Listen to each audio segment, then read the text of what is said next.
বিজয় রশিদি আলম মাদ্রাসার পক্ষ থেকে আপনাকে ধন্যবাদ জানাচ্ছি যে এখন বিশ্বায়ন যুগের যুগ যে মাদ্রাসা স্কুল কলেজ মাদ্রাসা আমাদের একই কারিকুলামের পড়ালেখা, একই সিলেবাস, একই কারিকুলাম, কিন্তু পাশাপাশি আমাদের এখানে কিছু আরবি সাবজেক্ট থাকে, যেমন কোরআন হাদিস বা বিভিন্ন আরও আরবি প্রথম দ্বিতীয় সহ বিভিন্ন মাসলা মাসাইল ফিকার বই থাকে। আমাদের এই মাদ্রাসার ছাত্রছাত্রীরা আপনার আরবির ভাষা, এই বাংলা, অঙ্ক, ইংরেজির পাশাপাশি জেনারেল সাবজেক্টের পাশাপাশি আরবি শিক্ষা শিক্ষিত হয়। নিজেকে নীতি নৈতিকতার দিক থেকে নিজেকে জানতে পারে, ধর্মীয় দিক থেকে জানতে পারে, নিজেকে জানতে পারে, মাসলা মাসাইল দিক থেকে জানতে পারে। এই জন্য একই সিলেবাসের পরে আমাদের বাড়তি আমরা আরবি সাবজেক্টগুলো, যে আরবি সাবজেক্টগুলো আমরা পড়াই, এটার মাধ্যমে জানার মাধ্যমে আমাদের মাদ্রাসার ছাত্রগুলা নৈতিকতা অর্জিত লাভ করে, পরে তাদের পিতামাতা, সমাজ এবং রাষ্ট্রদ্রোহী তারা কোনো কাজে জড়িত হয় না। এই জন্য আমাদের মাদ্রাসা কোনো ছাত্র কোনো সন্ত্রাসের সাথে জড়িত নয়, কোনো দেশদ্রোহী, কোনো বিশৃঙ্খলার কাজে জড়িত নয়। কেন? ওই বাড়তি যে আরবি সাবজেক্টগুলো, যে কোরআন হাদিসে তাদের প্রভাবিত হয়, এই জন্য তারা অন্য কোনো সাবজেক্ট পড়ার পরেও তারা অন্যদিকে ডাইভার্ট হয় না।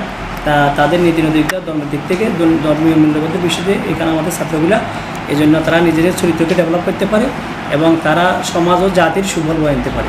এই জন্য আমরা এই নৈতিক শিক্ষা বা এয়ারগুলো, আমাদের মাদ্রাসাগুলো, আমরা কলেজ ইউনিভার্সিটি থেকে আমাদের ছাত্রগুলো অত্যন্ত নিট অ্যান্ড ক্লিন হয় সব দিক থেকে। আপনি এক কথা বলতে চাচ্ছেন, আমরা মাদ্রাসা শিক্ষায় শিক্ষিত ছাত্রছাত্রীরা দুনিয়াবি ও আখিরাতের উভয় দিক থেকে জ্ঞান অর্জন করে।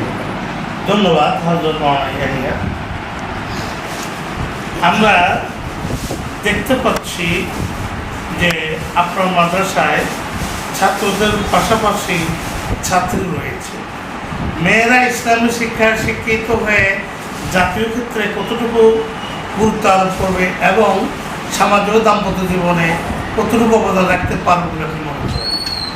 জি, ধন্যবাদ।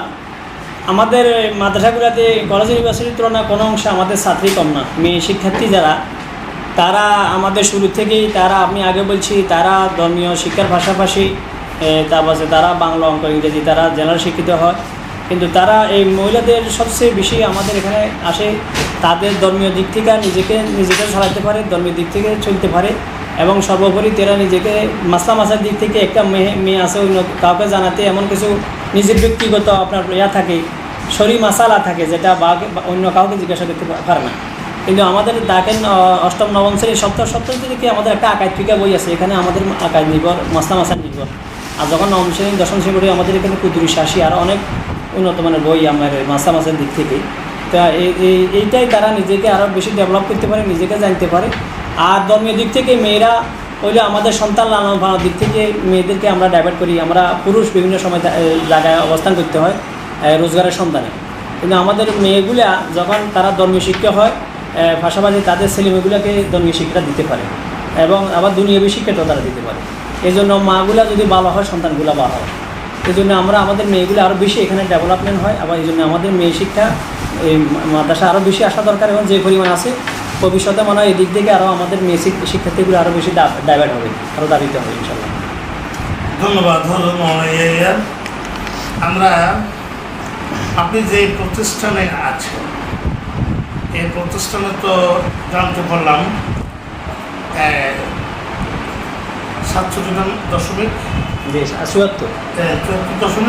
67.74 রেজাল্ট জিপিএ পাওয়া যায়।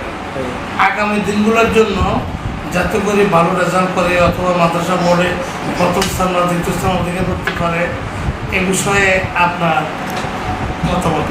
জি, ধন্যবাদ। আমাদের ফলাফল যেটা হয়েছে সেখানে, অথবা আপনারা জানেন এখন আমাদের ছাত্র, শিক্ষক, অভিভাবক তিনটায় সমন্বয় পড়ালেখা। আমরা সর্বোচ্চ চেষ্টা করি, শতভাগ দেওয়ার চেষ্টা করি, কিন্তু আমাদের অভিভাবকদের সাথে একটু সমন্বয়হীনতা থাকে। তার ছাত্র আর শিক্ষার্থীতে তারা খোঁজখবর রাখে না, ঠিকমতো পড়ার টেবিলে বসে না।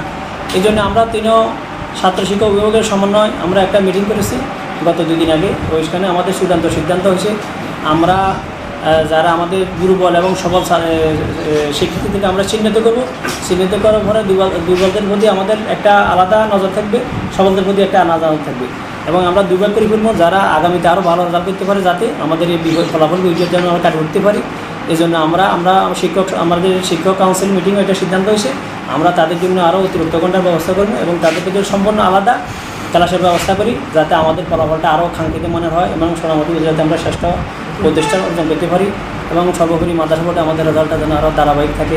যদিও এই প্রতিষ্ঠানটি ঐতিহ্যবাহী, অতীতেও ভালো রেজাল্ট করে এসেছে, কিন্তু হঠাৎ করে এই বিভিন্ন পারিবেশিকতার কারণে রেজাল্টটা একটু আমাদের কাঙ্ক্ষিত হয় না। আমরা চেষ্টা করছি এটাকে উঠে এসে আমাদের আবার সুনাম ঐতিহ্য যেন আমরা রক্ষা করতে পারি।